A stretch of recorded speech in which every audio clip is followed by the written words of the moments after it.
Right. Well, welcome everyone. You know, you wanted to be inside on this rainy day anyway, right? Thank you all for being here and for being a part of this conversation. For those of you who don't know me, I'm Jeff Rainwater. I'm the District Superintendent of Wyoming. And I'm here to serve you and help you along. Wanted to share with you a little bit. We'll start with an opening prayer in just a minute, but I want to share with you a bit of what this is about and what I hope we can accomplish in this time. There has been, as many of you are aware, a lot of different developments in the life of our United Methodist Church denomination over the last really 2 years, but especially over the last 6 months. That has considerable impact on our life as a conference and even on the lives of congregation members. You, however, have been involved in a lot of more important work, in my opinion, as a local church, and a lot of difficult times as a local church as well. And you've needed to attend to those things. And so some of you may not have been able to follow along as well on, the wider things that are happening within our church. But annual conference is coming in less than a month. And so as I was talking to Reverend Janet and Reverend Mary before Reverend Janet left, we decided that it would be important for you to have an opportunity to have a conversation about some of these things before annual conference, so you were at least aware of what may come about at annual conference or following. So what I want to do, intersperse with some time for conversation, and originally I was hoping this would be downstairs so we'd be at tables and you could talk to each other. So, if you're off by your lonesome, you may want to find 2 or 3 nearby that you can talk with, because there will be some time for little small group conversations. But to sort of walk you through what we know, where we've been, where we are today, and what I see at least as potential paths forward that our denomination, our conference, and local churches may be invited to make decisions about. And then I'm going to leave it to your discernment as a church and as individuals about what you do with this information and how you live together and how we find our way in these times. So let us first call upon our Lord to be with us tonight in a moment of prayer. Let us pray.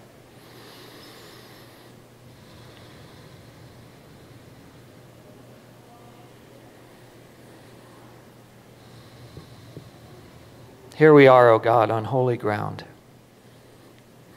as your people once more. We come together tonight in times of change and uncertainty, times that bring anxiety, doubts, and fears, times even that may test our relationships with one another and with all the people called Methodist across our state, across our nation, even across the world. And so we come knowing we need you. We need you, Lord, in our midst. We need you to help guide us. We need you to strengthen us. We need you sometimes to make us capable of hearing difficult things and striving for decisions that may not seem easy, may not even seem clear. We need you to draw us together, as your Son prayed, that we may be one, because we are one in you. So I pray for this congregation, for First United Methodist Church of Casper, for I know that they have important work to do to nurture one another, to reach out in love to their neighbors,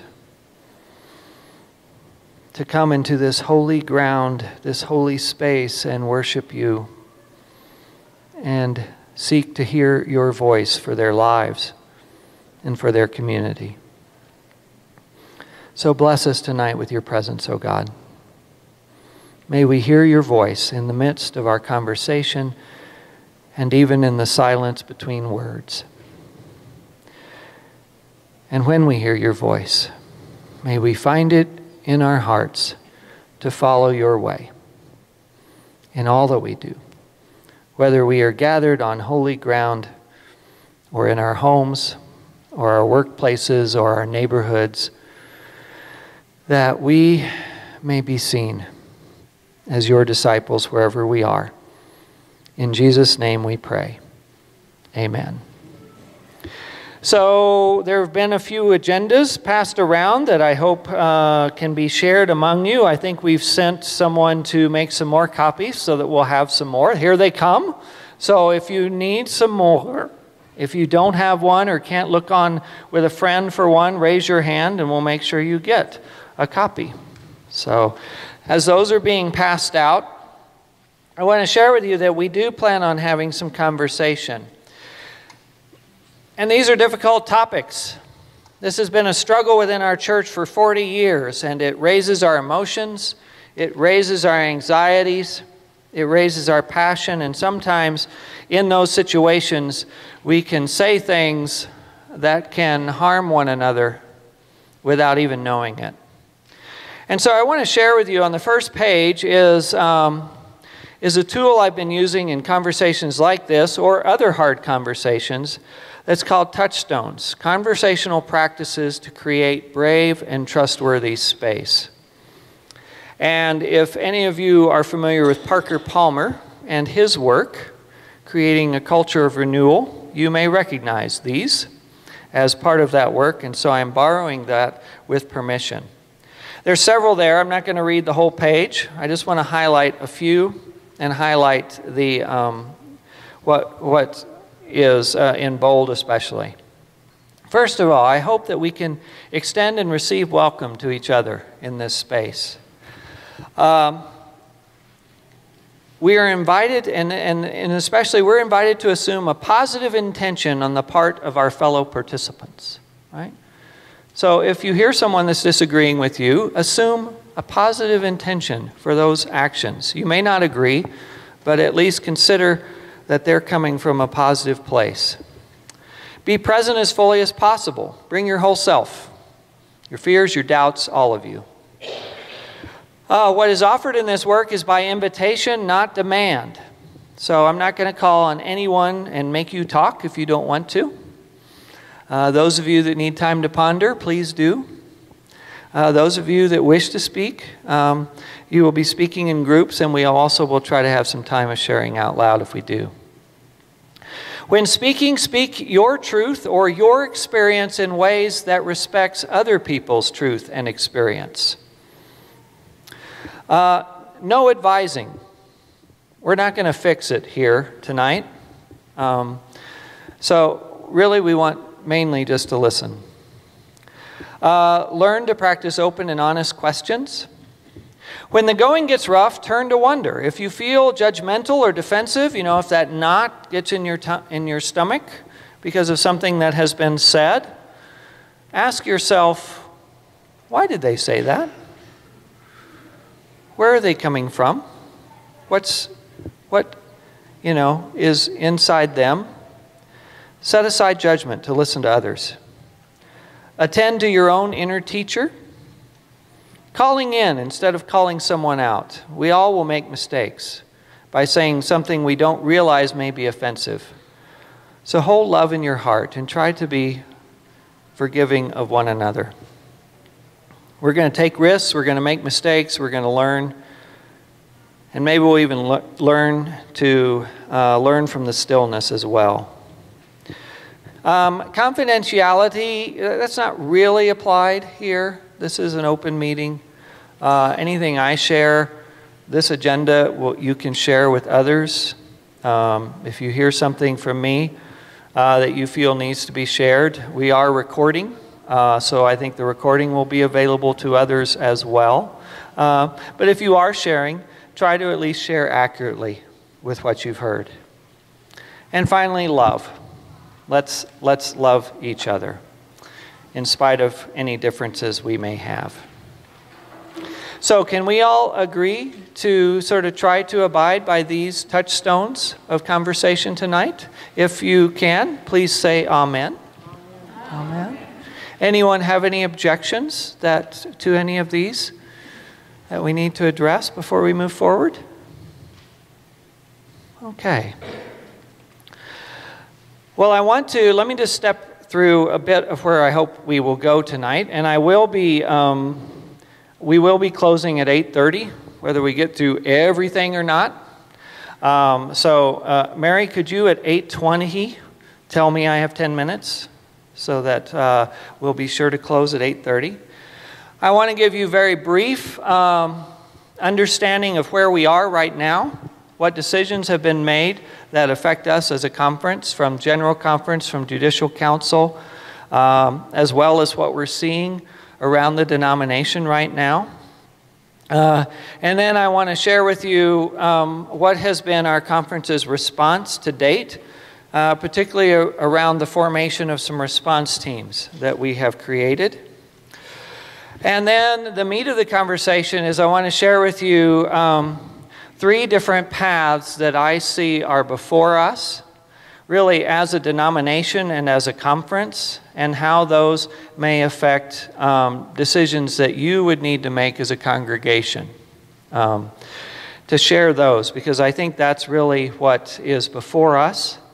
And finally, then, I want to share with you some basics of 3 petitions that I know about that will be at annual conference, that sort of begins the process of discerning our future together as an annual conference in light of the post-general conference realities. So there's 3 petitions I know of that will be coming before the body this June. There may be others, but these are the 3 that I know of, and I want to share those with you before we wrap up with some conversation. So, the key points. This past February, the special called session of the General Conference was held in St. Louis. It was set way back in 2016 at the last General Conference as a hopeful way of finding a path forward as our denomination together, by the work of the Commission on a way forward. The Commission had presented one plan, which was called the One Church Plan, to the body, but also brought 2 other plans to the body. One was a traditional plan. The One Church Plan sought to let churches, pastors, and conferences live according to their conscience with regard to human sexuality. The traditional plan sought to hold the values that are stated in the discipline right now, and to increase the penalties for disobedience to what is in the body right now. And then the third plan was a connectional conference plan, which sought to really create 3 mini denominations within our denomination. And it's too complex to describe how that would work, especially since it did not gain traction. What was passed was, by the body, was the traditional plan by about a 53 to 47% margin. One of the difficulties of what was passed is that the body knew, as they were passing it, that much of it was going to be ruled unconstitutional. Because the Judicial Council, which is our Supreme Court for our denomination, had already reviewed the legislation and had ruled much of it unconstitutional. And the language was not remedied during the legislative session, so it was not changed to make it constitutional. So, although it passed as a whole, the petitions that were set before, they were then reviewed by Judicial Council. There were 2 other items that were passed during the February meeting. One was a petition to protect pensions for clergy. Westpath is the body within the United Methodist Church that manages the pension funds for the clergy. It's a very, very large fund.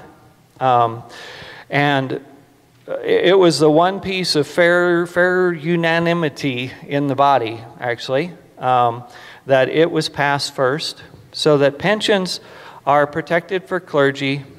You know, at least the fundamentals of the pensions are protected for clergy, and Westpath has committed to being an agency to service any Wesleyan groups that may form from post-General Conference. And I'll talk more about what that may look like later. After February, though, everything, okay, so that was one. The traditional plan was a second. And the third was a disaffiliation petition, which allows churches to disaffiliate. It gives a process for churches to disaffiliate from the denomination, right? And there's some steps involved. There's some requirements involved. There has to be a charge conference that approves disaffiliation by at least 2/3. Then there's a negotiation between the church and the Board of Trustees for the conference to set basically a standard of what is to be owed to the conference in order for the trust clause to be released for that church. And that is a minimum of apportionments from the past year and the future year. It's any liabilities that the church owes the conference in other ways, like insurance. And it is also, and this is the big complex one, it is the pension liability for that church for any pastors that have served that church in the past, right? So to try to describe that briefly, our pension fund is based on expected future contributions by all of our churches and the growth in investments from those contributions, right? So the trouble is it's hard to predict either of those. And so in order to cover the conference, there is a formula that would be assessed to a church that wants to disaffiliate by the General Conference on Finance and Administration, and that fee would then be assessed to the church who's disaffiliating. And that would need to be paid before the church would disaffiliate, and the trust clause releasing the property of the church would be released for the church. Okay? So those three things passed, and all of that then went to Judicial Council. And Judicial Council then ruled at the end of April. So just about a month ago is when we found out. As expected, much of the traditional plan was found to be unconstitutional. And so only a portion of it will remain as church law moving forward. In particular, parts that ruled about how bishops are supervised or how jurisdictions make decisions, that was ruled unconstitutional, as was some of the penalties that were involved. Part of what was kept was penalties to individual clergy who would be brought up on complaint if they were found to be disobedient to the discipline in certain sections of the discipline, namely those on human sexuality. And here's the troubling part about part of that I will share, is that is the only part of the discipline that has mandated penalties. So, a pastor could steal money from the church, and there's no mandated penalty. A pastor can actually be considered, have misconduct in other ways, sexual misconduct. No penalty. This is the only area that's penalized. There is one other thing I want you to know about the decisions that were made at General Conference. we are a global body, right? There were delegates from 800. There were 800 plus delegates from across the globe that were there to make this decision, including about 200 from Africa, another 100 from other central conferences in Europe and Asia. So if you've heard about the response from the United States United Methodist Church to these things, here's one of the prickly issues involved. All of those delegates from Africa and Europe and Asia were voting on things that weren't part of their discipline,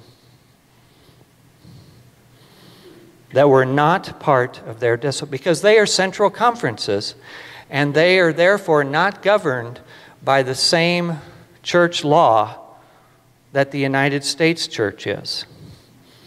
Now, let me say, that's not their fault. Okay?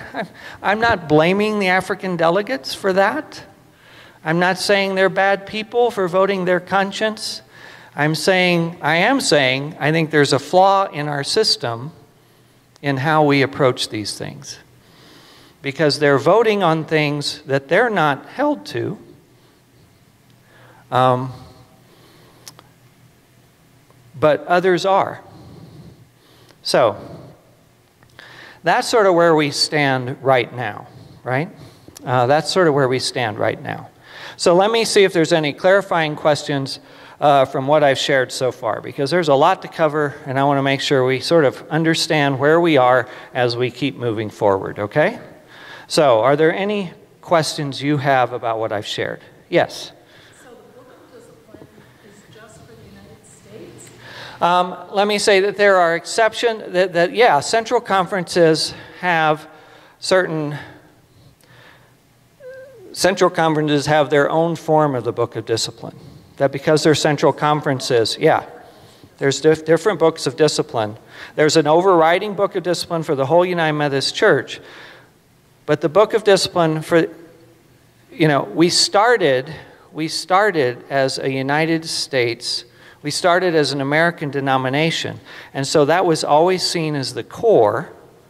And quite honestly, the Book of Discipline and our polity never thought about the day when Africa and the Philippines and South America, when there would be more Methodists or as many Methodists there as there are in the United States.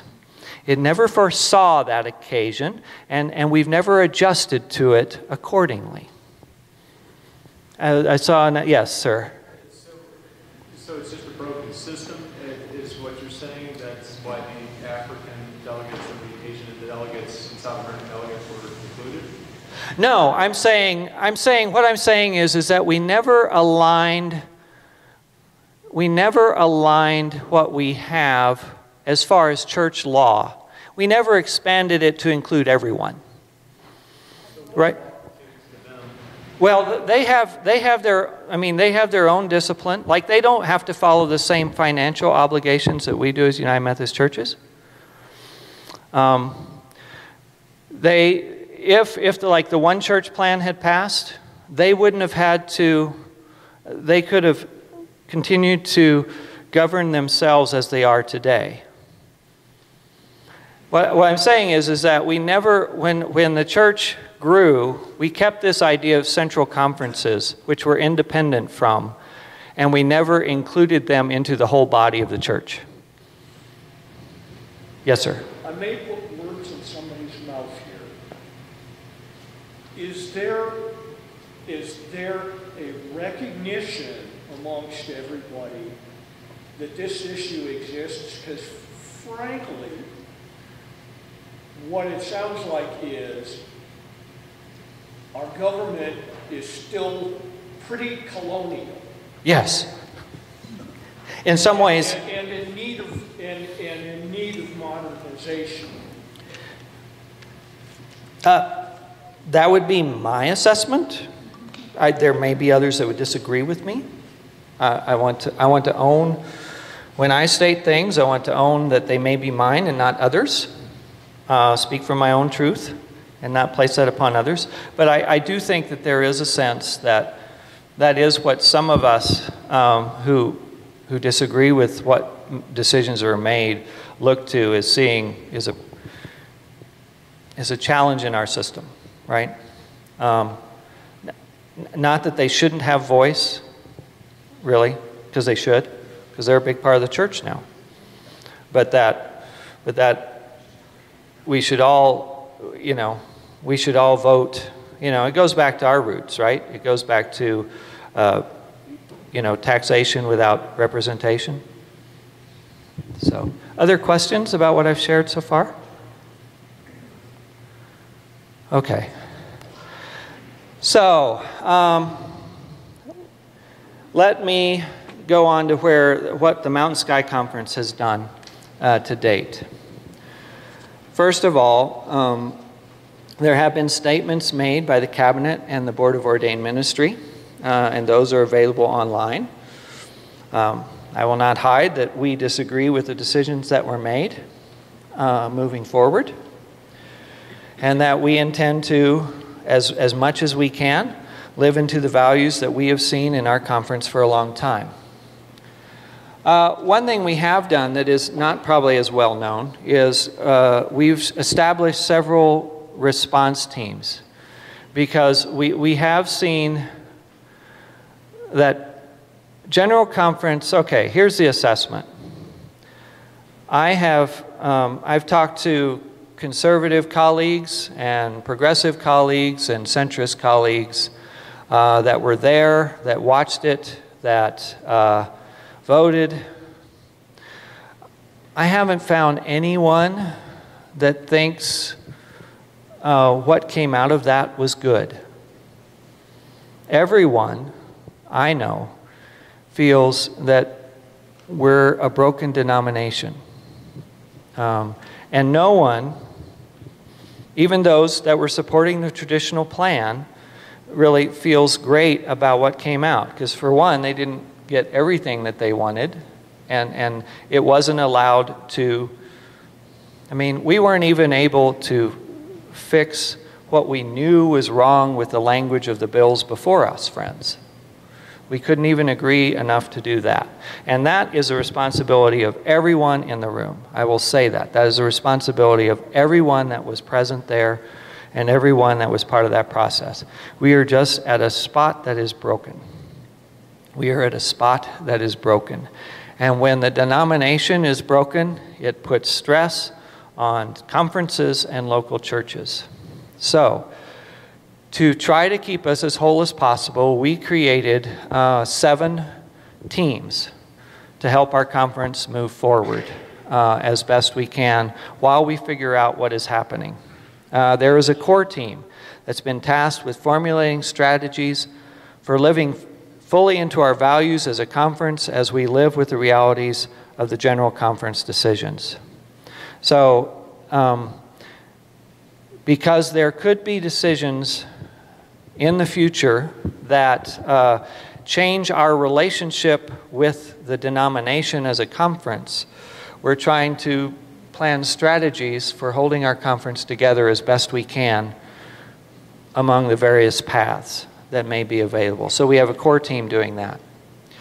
We have a triage team or a compassionate responders team, because many, many individuals within our conference felt hurt by the actions of General Conference.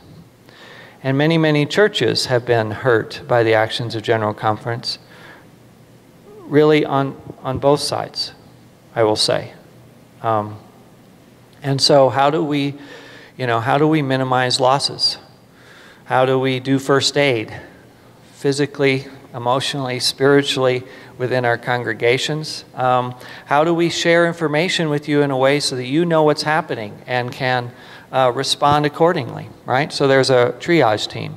There's a legal team, because there's a lot of legal questions moving forward depending on what is placed before us.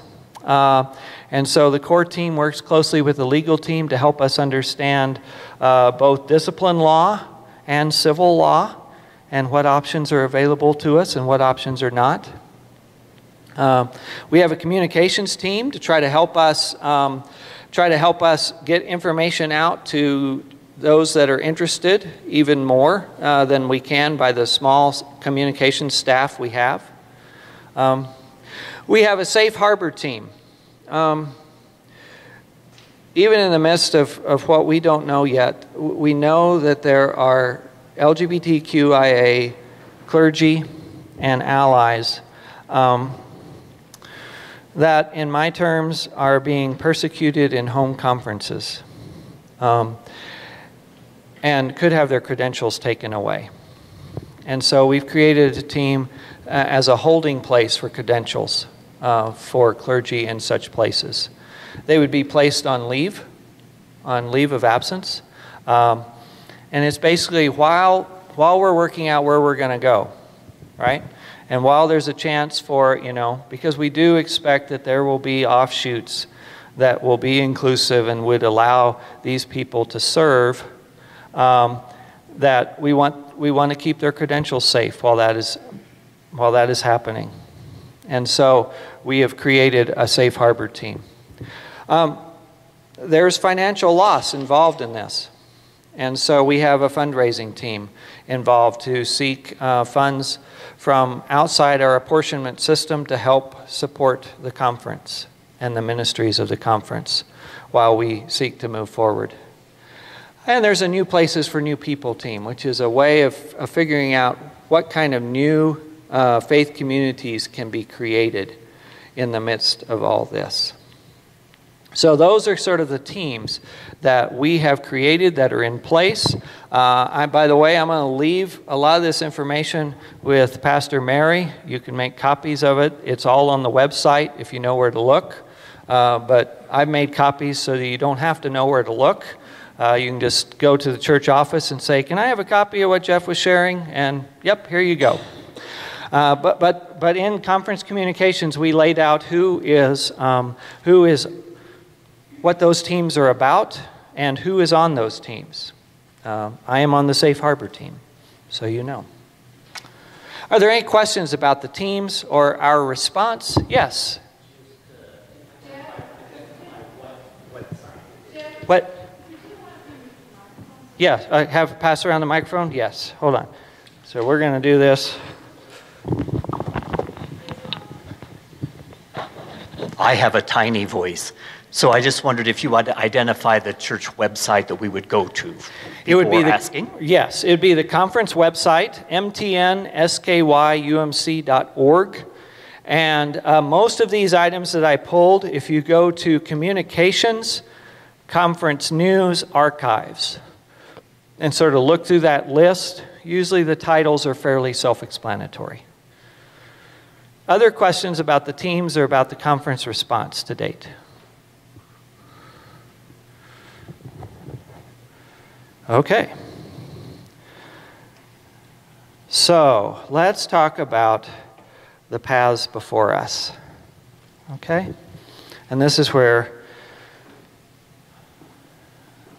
let me say, this is fairly speculative and quickly changing, because there are many different parties that are involved in the conversations. And we're all, as I mentioned, discontent about what happened. So we're all looking for what is ahead of us. And so right now, we see I think there's three theoretical paths before us, right? The first is we're going to try again in 2020 when General Conference gathers again to find some way to live together. That's one theoretical path. Again, Jeff's assessment, very unlikely, given what I'm seeing of the conversations across the denomination today. Very unlikely. The only possibility that would be is if someone brought up the connectional plan, the connectional conference plan, or some variety of it again, then that could be a possibility. Yes, sir? Wait, let me give you a mic. Hold on. Okay. Oh, thank you, sir. A question I would have is we're talking about the traditional way of the Methodists, and especially in this country, but there's a lot of things going on in this country that is broken also. And you used the word progressive quite a bit, and Wyoming's not much of a progressive state. True. And so there's a lot of things out there going on that are being legalized because this country is just as split as evidently the church is. True. And so and a lot of things that are being considered in this country's government, and you brought up the government yourself by saying we had to be careful between the Constitution and legal stuff, which is absolutely correct. But is the Methodist in the United States, are they leaning toward more progressive viewpoint to our religious standards? Let me say, what I can say is that we're fairly sure, of course, you know, the ballots, no one knows exactly how it was voted. Most of the United States delegates to General Conference voted for the one church plan. That does not mean that that all of them would lean towards progressive or lean towards full inclusion. What it would mean is that, what the one church plan would say is that churches would be allowed, pastors would be allowed, conferences would be allowed within their own spheres to live according to their values and conscience, right? So that conservative churches would have a say about certain things happening or not happening within their congregation related to human sexuality. Pastors would have similar roles, and conference would have similar roles. So that's where I would say that as far as the United Methodist Church within the United States was leaning towards, not progressive, I would say almost libertarian. I would say libertarian, in that it's sort of live and let live expectation. Okay? That is where the majority of the United States delegates would be. So if just the United States delegates were voting, one church would have passed. Does not mean that all of those delegates believe in full inclusion. And I think you see ranges. I think you see regions that are different, right? So, yes, sir. Jeff, would it be helpful to put brackets around the scope of this discussion? For example, everything about the General Conference was about clergy. This is not a discussion of individual. True. This is not a discussion. We are not opening a forum on the legitimacy of anybody's relationships. This is about clergy. And values about what is, you know, there is the language of what is incompatible or compatible with Christian teaching.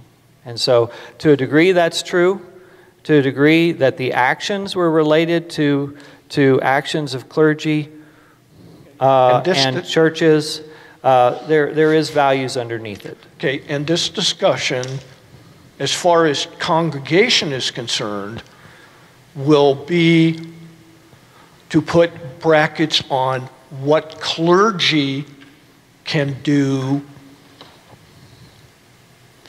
in the scope of their leadership of a congregation. For example, marriage. To a degree. Okay, I think, I'm just trying to let people. Right. I'm trying to say, let's not get. Right. We have to keep this discussion focused on the actual scope, and not let this go free range. What I want to say, and I'm going to turn what you just said on its head a bit, because that's what I do. Those of you that know me well. the argument actually has shifted from an argument of conservative and progressive to something else. And this is very poor language, but I haven't found better language for it. But you may have heard of another sort of spectrum, which is compatibilist versus non-compatibilist. And so let me explain what those words are. A compatibilist can either be a progressive or a conservative who is okay living in a system or a church with others who disagree. So to say, I'm going to be, if I'm a traditional compatibilist, I'm going to say, I believe that the current language is the right language for marriage and for our view on homosexuality, but I'm willing to live in a denomination with others who disagree with me. And I'm willing to participate in the life of the church. I see you, I'll get to you in a second, with others who disagree with me. Whereas a liberal non-compatibilist, right? So I'm going to flip the idea because sometimes we think of traditional non-compatibilists. The WCA is a traditionalist non-compatibilist group. They think it has to be these values, and anyone who is different from these values needs to not be a part of the church. There are liberal non-compatibilists as well. There are progressives who say the church should be fully inclusive in all ways, and we are unwilling to live with others who disagree with us, and so we may want to separate. I think today the argument and the decisions made are we going to be a compatibilist church or a non-compatibilist church? Not necessarily are we going to be a progressive church versus a conservative church. For example, our bishop, maybe hard to believe, she's a progressive, but she's a progressive compatibilist, which says she believes in the value of conservative churches who may disagree ardently with who she is and her ministry, but she wants to be in a church with all of those parts because she knows there's value in all those voices. So that's where I see the argument is today. Yes, sir. This will be my last time that I... I'm holding you to that. Go ahead. You made it sound simple, and you passed over a lot of stuff there, but the legal implication is tremendous, what you just said. And one of the things I'll bring up, I don't think it just goes to the clergy. I think that's the case here, maybe a little bit, but because the Catholics are having the same issue that we're having. But I am very anti-abortion for various reasons. And I don't see how anybody can accept both sides. And that's what you're asking for, is accept both sides. Because I'm not judging about anything. That one subject I am pretty well judging strongly about. Would you allow me to flip that on its head? Could I add this a minute? Yeah, I'll flip him on his head. I'll stay out. You and I should have a conversation about that issue later. Yes, my sir. concern Yes, is ma'am. just not the ministers, but I like the compatibility idea, but my concern too is when I know there's varying degrees of disagreement here, but we're also, if we hold to a certain standard too, we are disallowing some people to feel comfortable and come to worship in our building because of maybe some of those traditional thoughts. And I remember back with Matthew Shepard and how we had the people across the street from this church to reciting us Leviticus. And then we have our New Testament. So I feel like when we're putting restraints on maybe certain congregational members that, I mean, that want to come and join and be part of a church. That's something we really need to think about with compassion and understanding, knowing in our hearts that the one true judge is God and God alone. So that is my concern too about not welcoming all. And let me say that that is a matter for y'all as individuals and as a congregation, as decisions are put before you, that's the matter of conscience you need to wrestle with and the implications of your own theology. And I'm going to say what I'm here for today is to lay out for you the implications of the decisions I see forward so that you can make those decisions as individuals and as a congregation. So I thank you for sharing. I'm not going to get into, today I'm not going to get into which is right and wrong, which is good and bad. If you want to have that conversation with me, my phone number is online, we can talk. And I can share with you where Jeff is in all of this. But as your superintendent, what I want to do is share with you what I see are the paths forward, some that we will have parts in and some that we will not, right? And then so that you can know at least what are the possibilities before you as a congregation and as a part of the conference and as a part of the denomination, okay? So the first path is we're going to try again in 2020 to find a way to live together. Again, this is Jeff's assessment. Very small chance. Very, very small chance. 2019 shown that we are broken as a denomination. So, the second path.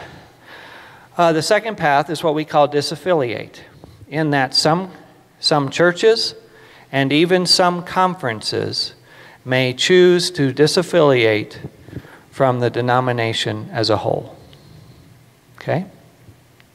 We already have language today for churches that want to disaffiliate. We have languages now in the Book of Discipline. It is the only part passed in General Conference 19 that went into effect immediately. And there is a process that I share with you about how a church would disaffiliate. Now, by disaffiliation, I mean you would literally separate yourself as a church from the denomination and would be totally, completely independent. And then you'd have to figure out who you associate with after that. There is language, however, in the Judicial Council rulings that led up to General Conference and followed it, that also opens the door for conferences as a whole to disaffiliate. So, I think it's Germany. Germany has already stated that if the traditional plan is not repealed in 2020, they're disaffiliating. Other conferences have said things to different points to that way. We have not yet, as a conference, made that decision. We will not be making that decision this year. But we will be investigating it. But that is a possibility, that either churches can disaffiliate or conferences can disaffiliate as a whole, and all their churches go with them, is the assumption right now. That is one of the big legal questions, but that a conference would just become, so like a church would become independent if a conference left, if Ohio left. West Ohio leaves, you would be the West Ohio Methodist something church. Oh, Mike, where's the mic? You would see something like the Lutherans with different... Yes. Or, yes, like especially like the conservative Lutherans in Montana, or no, further back, and in our own history. The churches, when the UMC was formed in 1968 and the EUB came together with the United Methodist Church, most of the evangelical churches, the EUB churches in Montana, chose not to come along and formed their own regional mini-denomination. Be something like that. It could be regional. It could be national. It could be regional and then national, right? So the Western jurisdiction leaves, and the progressive churches in Texas don't want to stay with the United Methodist Church that's remaining. They could come along. Wide variety of ways, right? That's the second option. The third option. Can they keep the Methodist terminology in their name if they disaffiliate? Good question. Good question. Methodist, see, this is why we don't know. There's a lot of legal questions we don't know about names. You know, likely the United Methodist Church? No. Those words? No. Methodist? There's Free Methodist today. There's other Wesleyan Methodist today. There's other names that have Methodist in it. So that word probably isn't, legally tied to anybody. The Methodist Church, could we go back? I'm not sure we can, right? We used to be the Methodist Church. That was just our name. We didn't have United. We were the Methodist Church. Can we go back to that? I don't know. Good question. Okay, the third one. Yes? If a conference were to leave, and that's from the 2019 language in St. Louis, if a conference were to leave, could individual churches stay with the United Methodist Church? Likely. Within that conference? Likely. Okay. It would... The process that would look like, we don't know at this point.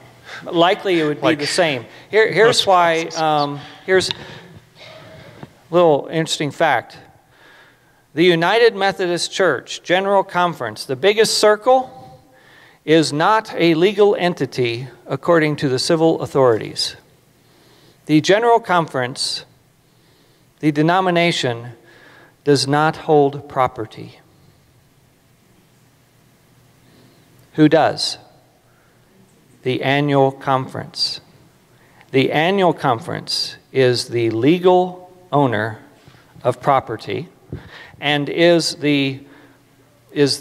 what, at least, again, this is my knowledge, it's imperfect, but what I've read is the annual conference is where the trust clause resides. The trust clause in the Book of Discipline says the United Methodist Church, but there is no legal entity, the United Methodist Church. There are legal entities of the Mountain Sky Conference.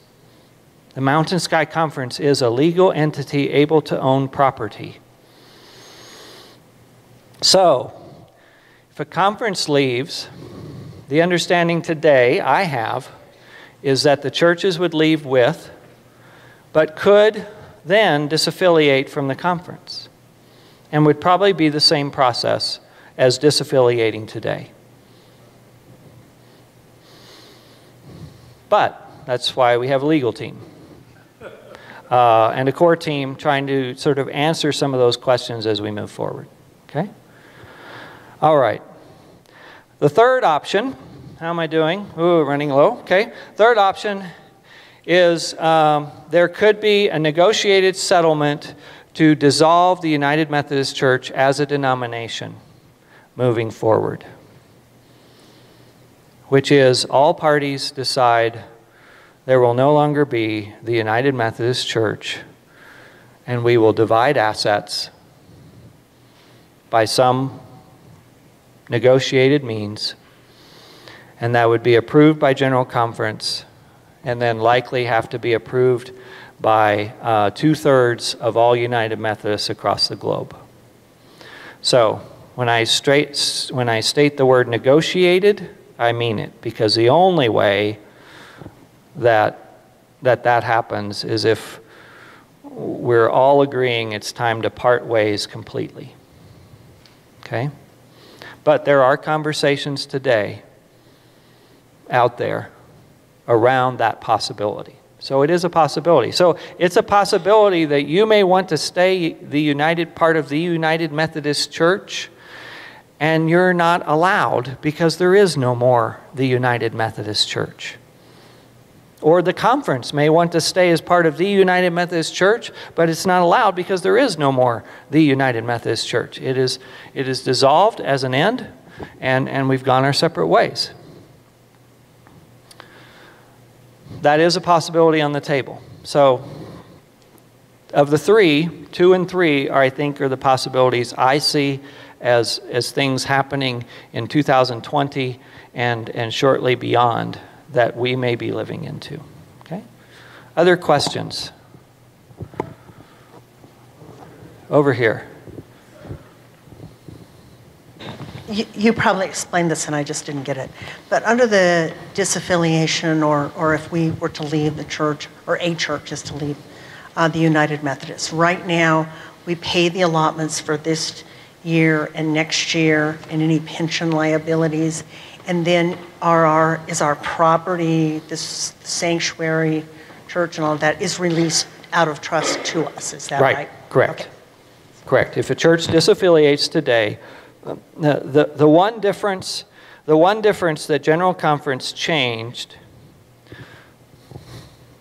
although the language, see, this is why it's dangerous for amateurs to write legislation.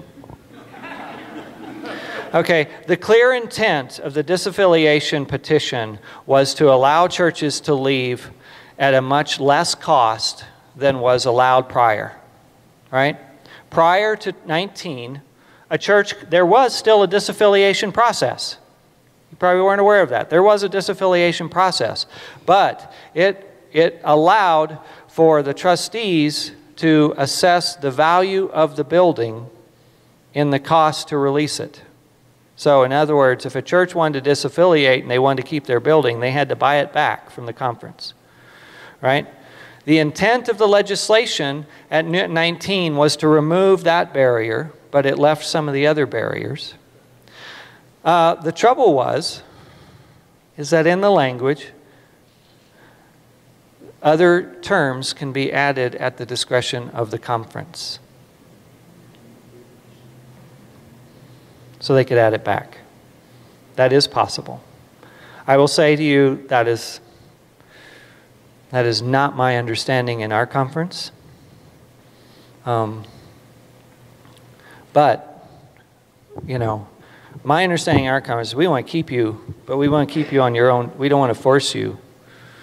We want to show you the value of staying in relationship as a conference and hope that you'll make that decision that way.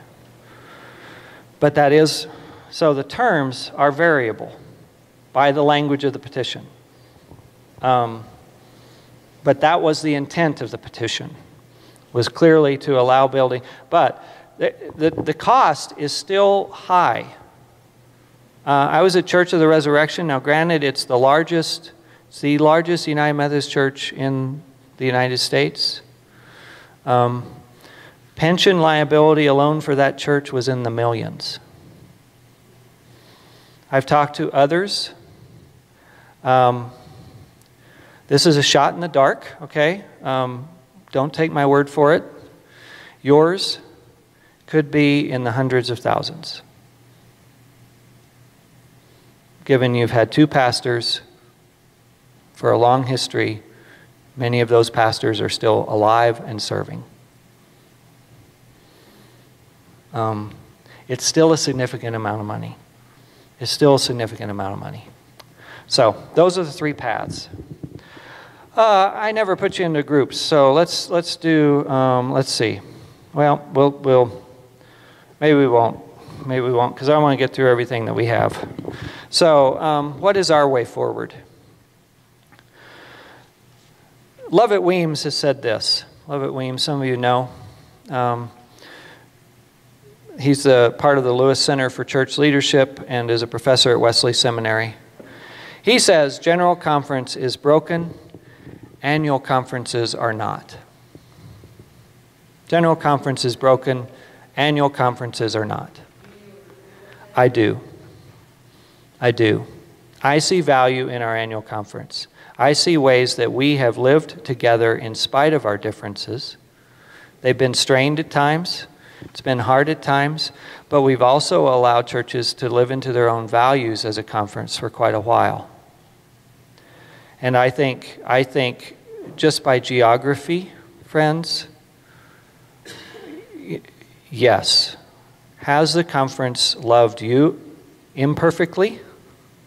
Has the conference made mistakes in how they have tried to love and support you? Absolutely. Is it difficult for Wyoming churches to be supported and sponsored by an organization that resides either in Billings or Denver? Yes. I will admit that freely. I cannot imagine it being better if it's from Dallas or Nashville, that you would be supported better. Our geography is hard enough, right? Our geography is hard enough.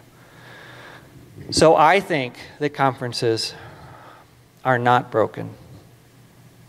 So, I mean, my goals, the goals I've heard from our leaders, is whatever we do moving forward, one, we want to keep the best of the Wesleyan movement. We want to keep the best of the United Methodist Church. And third, and most importantly to me, you've heard me say it at least twice, I want to keep us whole. My whole goal, since all this started, was to keep our churches as whole as possible, our district as whole as possible, and our conference as whole as possible. That is my goal. That is my goal. So, here's what I want you to do. Well, no, let me get to annual conference petitions. I'm sorry, I'm talking way more than I was going to, but there's a lot here. There will be 3 petitions that will come forward to annual conference this year regarding our post-general conference realities. One is a values statement. And it is a combination of petitions that have come forward from the core group, but also through individuals.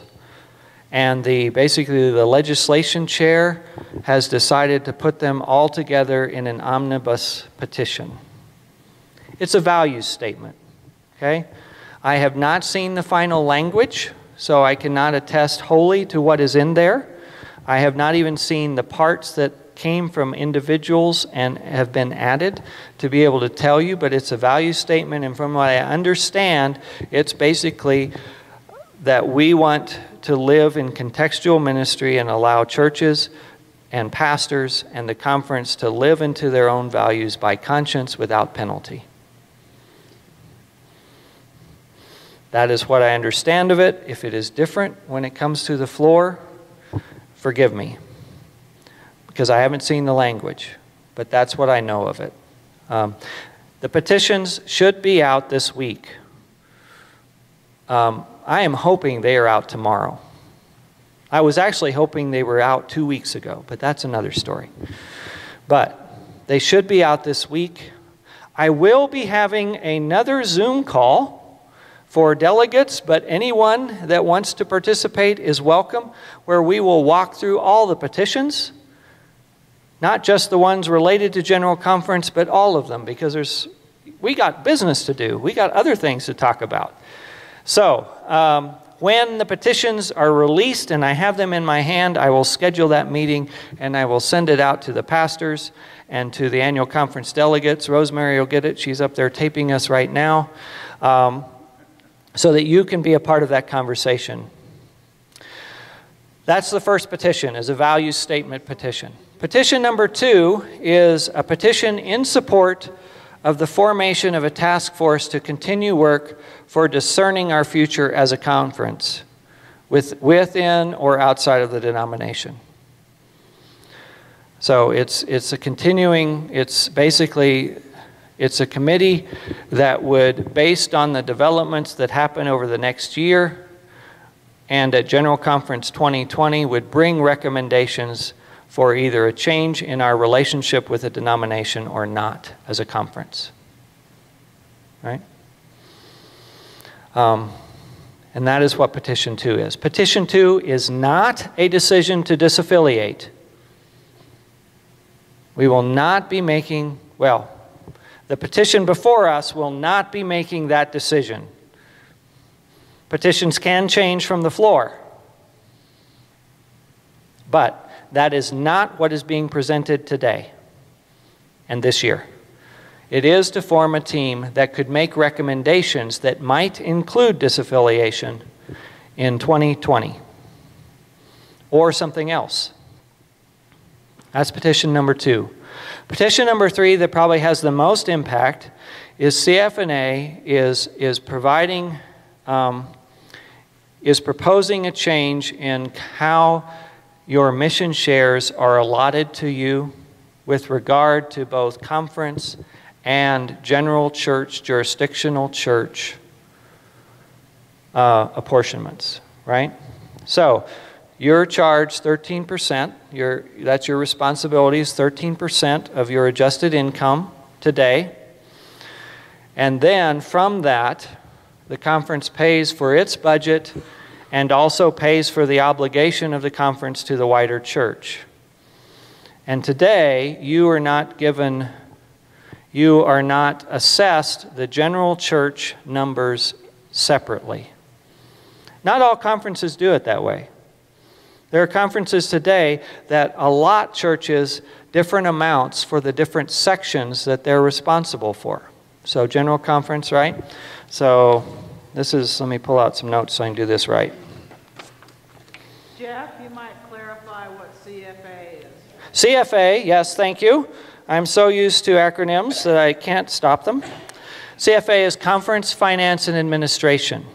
It is the Committee on Finance and Administration. It is the conference committee that sets the budget, that manages the finances and assets of our conference, that keeps our books.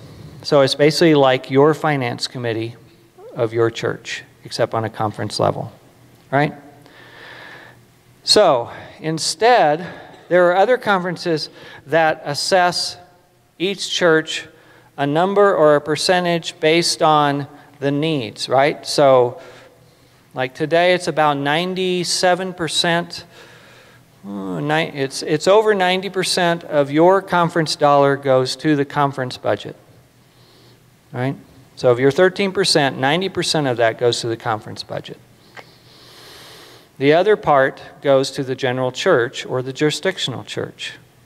And that includes things like world service, ministerial education, the Episcopal Fund, how the bishops are paid, how their expenses are paid, the Black College Fund, general administration. Part of general administration goes to the various general boards and agencies, including a little bit for UMCOR, right? Western jurisdiction, so the expenses for the jurisdiction. Africa University, and then interdenominational cooperation. Most of those are really small. The two biggest ones are world service and ministerial education, and then the third is Episcopal.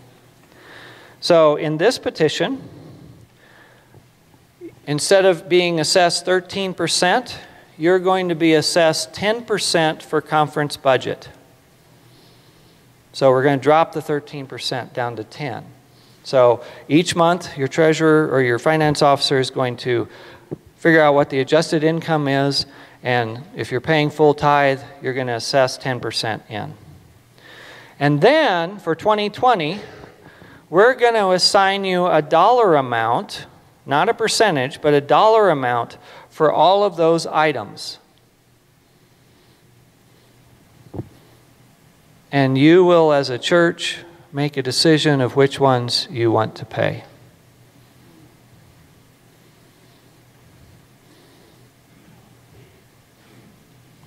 And that's where it goes.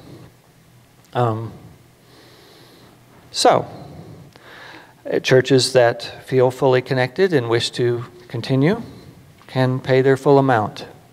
There is an article that Dennis Shaw, our statistician, has sort of given given sort of impact statements on this, that if approved, churches paying 100% of both apportionments in this proposal would result in the following changes. Little change where income and expenses are reasonably equal. So if you're breaking even every year, you're probably going to see very little change of 13% compared to 10% plus the number. An increase where expenses are significantly over income. So if you're overspending, if you're deficit spending, you may see an assessment larger than what the 13% was. But that top number is voluntary. A decrease if you're making more money than you're spending.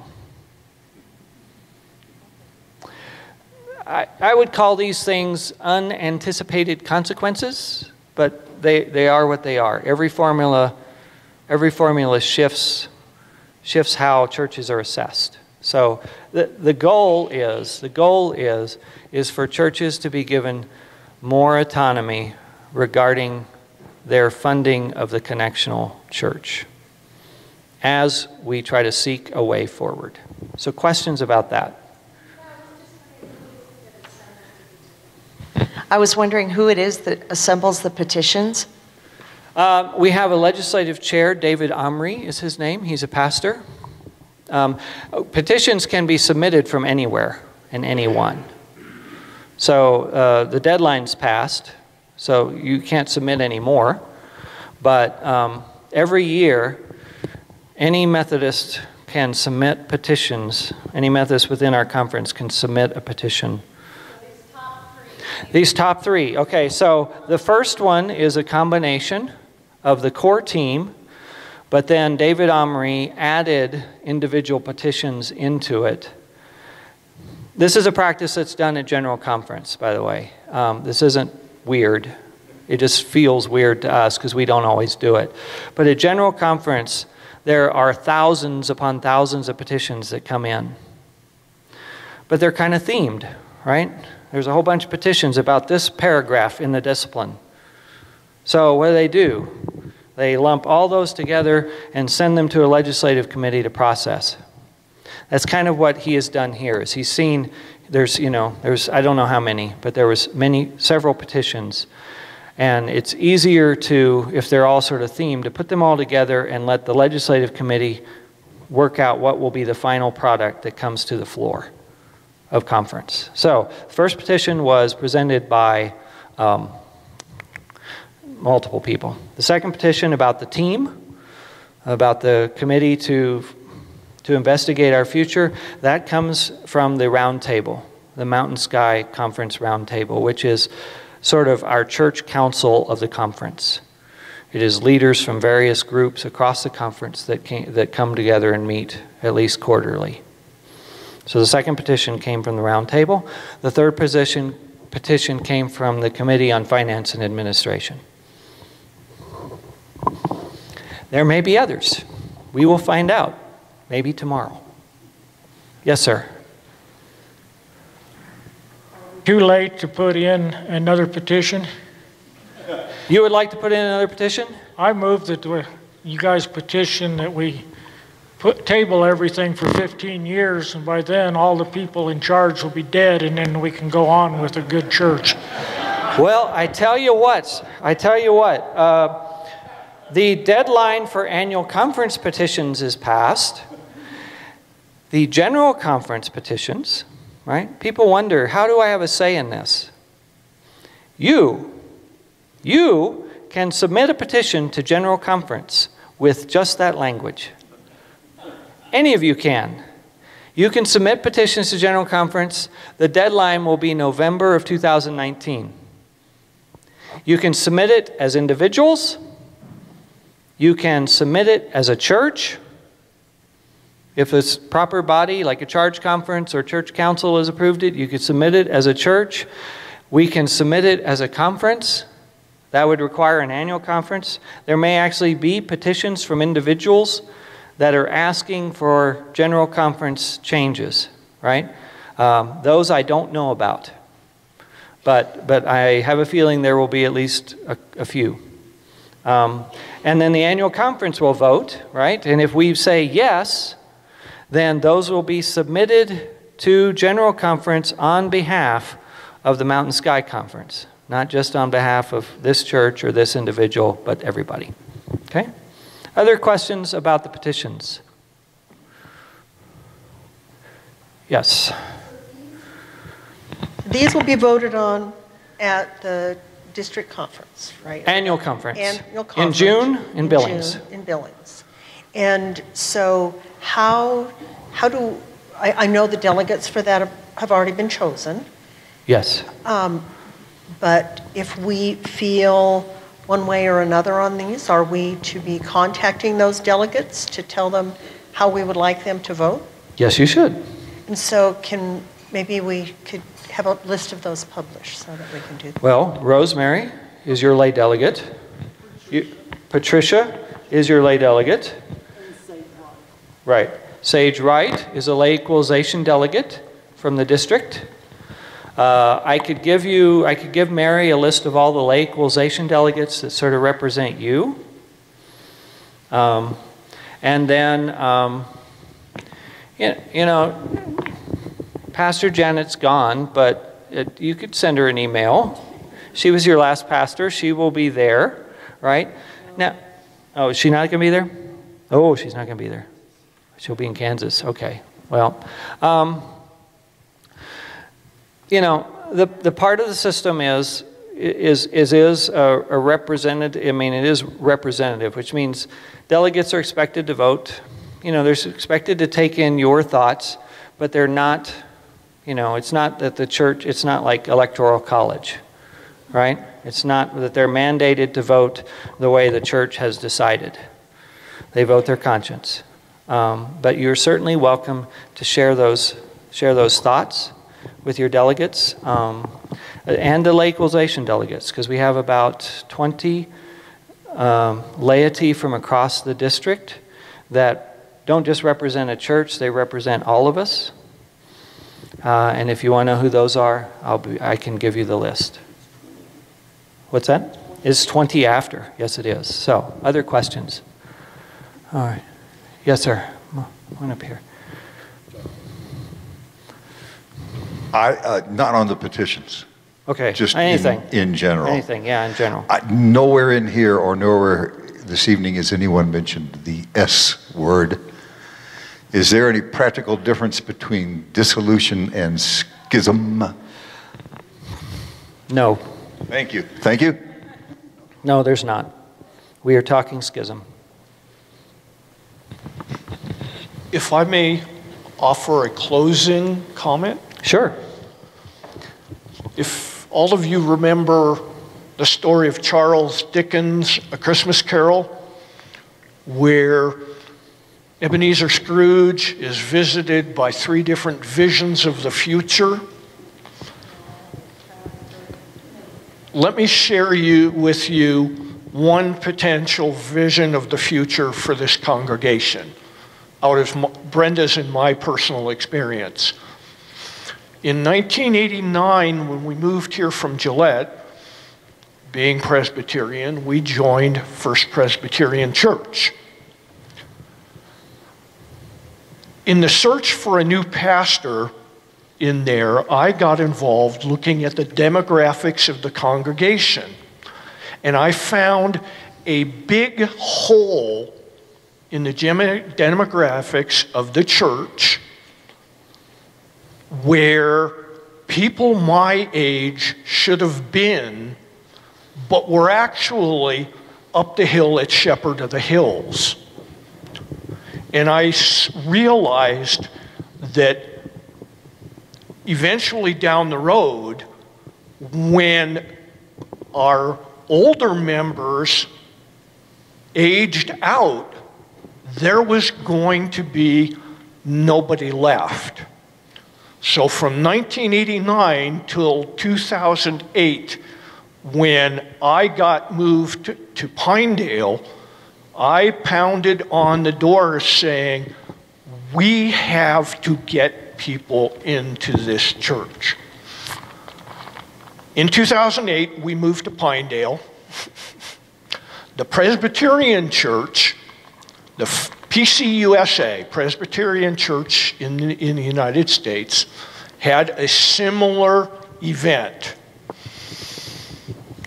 First Presbyterian Church here in Casper was led by, I'll say, a traditionalist group. And they voted to leave the denomination. Somewhere between 25 and 30% of the church membership of First Pres up the street stayed. Between 2/3 and 3/4 of the church membership left. They were given the opportunity to join the new denomination that the church was doing it, and they did not. That church is on life support now. It has 30 people. Okay, so my experience has been exactly what Jeff said. We have, if you want this church to be here in 10 years, because that's all it took from 2008 to 2018 for a church I used to belong to evaporate, we have to struggle with unity. We have to stick together. And if there is one lesson that I've learned out of this whole experience, if you want division, that is going to end this congregation. Factions will end this congregation. I can tell you that from my personal experience.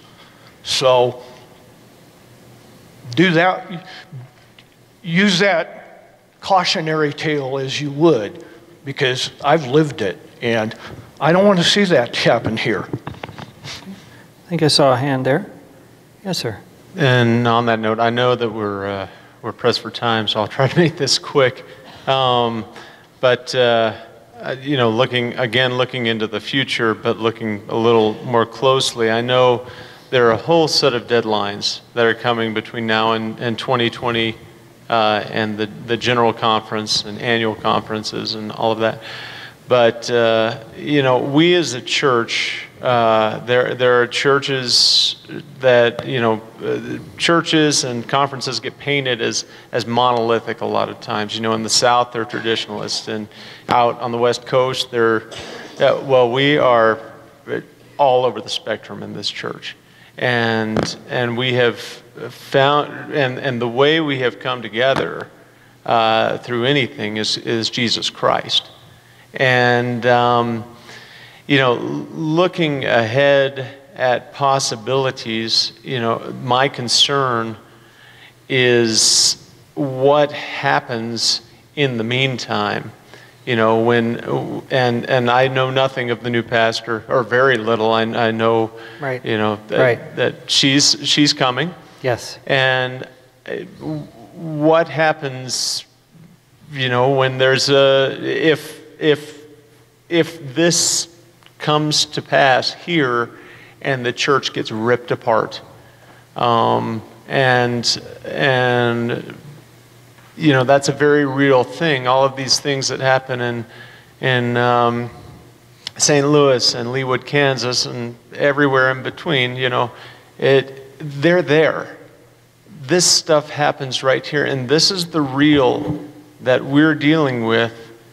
And when our structure is all over the map, what do we do together as a church to stay together? I mean, you know, it's nice, the conference and the general conference and all, that's all nice, but how do we stay together? You know?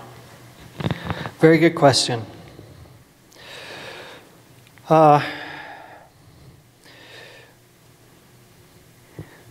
This is going to sound very naive. You choose to. No one has to leave this church. Some may choose to. And if you do, if your friends do, I hope those that remain will bless you and keep the door open.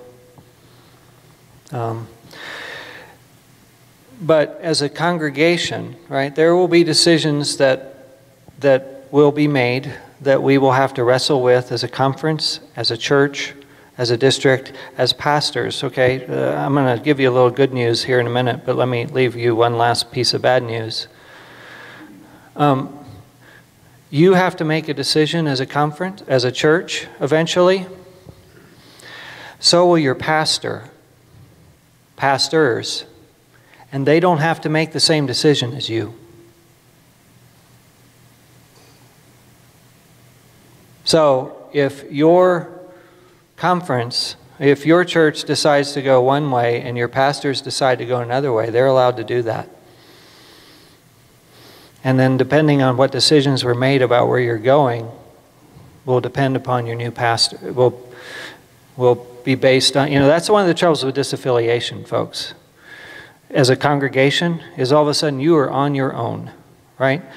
And even congregational churches, like Baptists, they have networks of communication.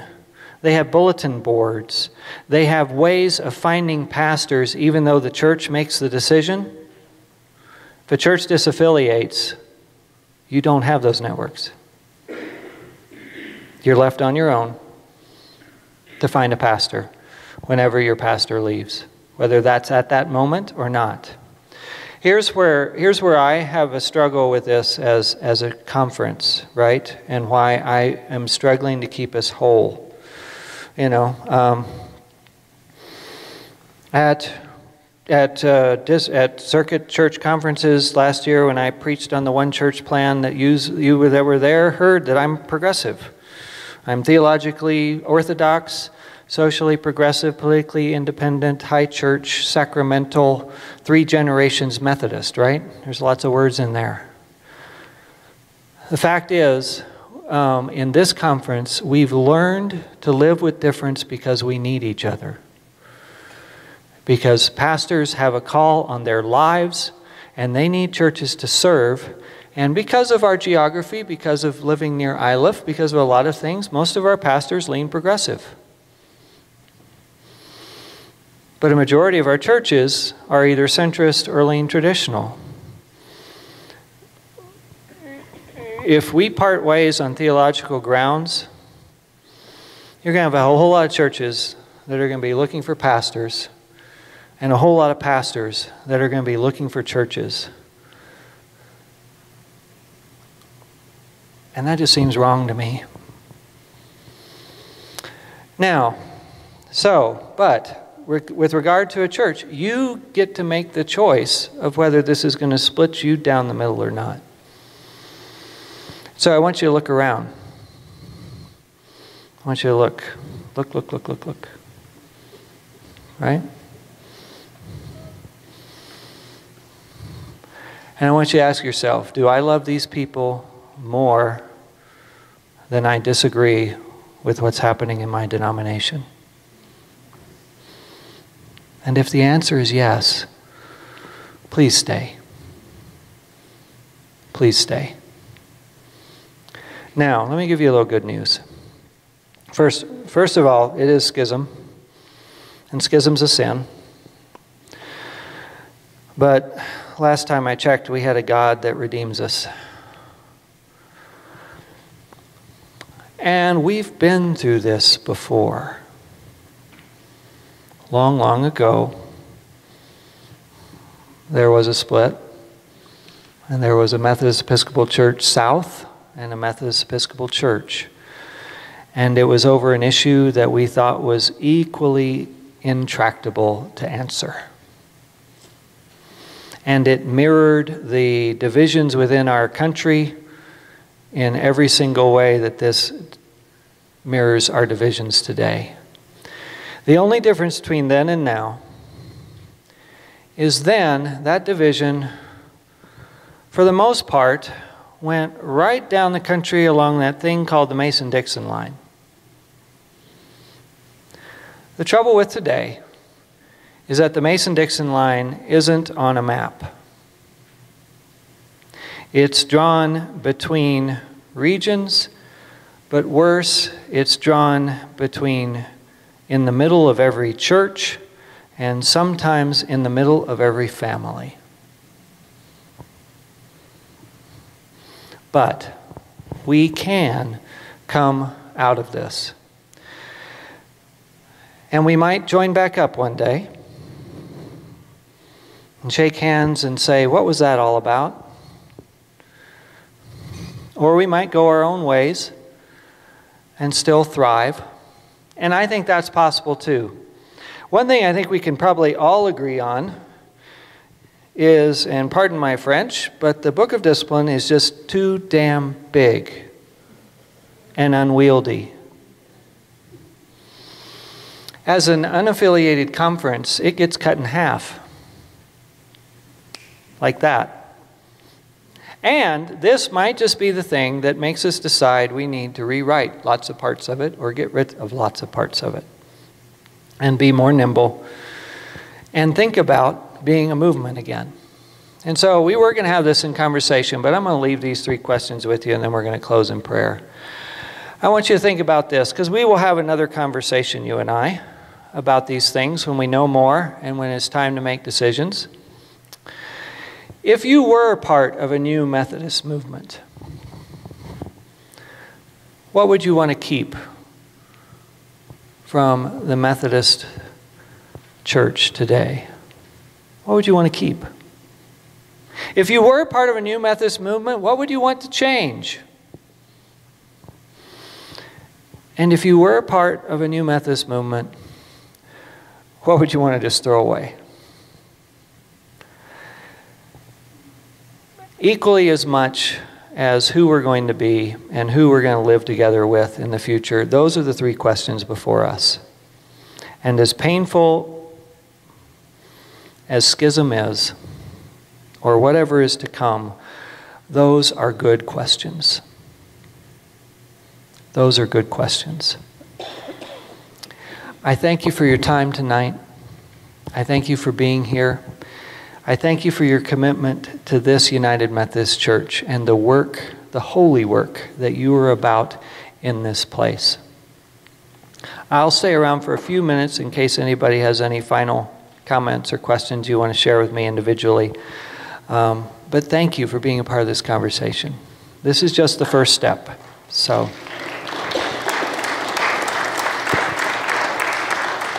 let's have a prayer. Dear God, send us with your Spirit this night, for there are difficult questions ahead of us, and yet questions that can bring life if we turn from our fear and reach out in faith. Keep us together, keep us whole, for that is your Son's prayer for us, that we may be one. And maybe that'll be in a new way. We don't know. But we know that you love us. And we know you call us to love one another. So give us the grace, give us the Spirit to love as you have loved us. Send us with your Spirit. And as we go, may God go before us to show us the way. May God be above us to protect us, beneath us to hold us up, beside us to be our friend, and inside of us to give us peace. Amen. Go in peace, friends.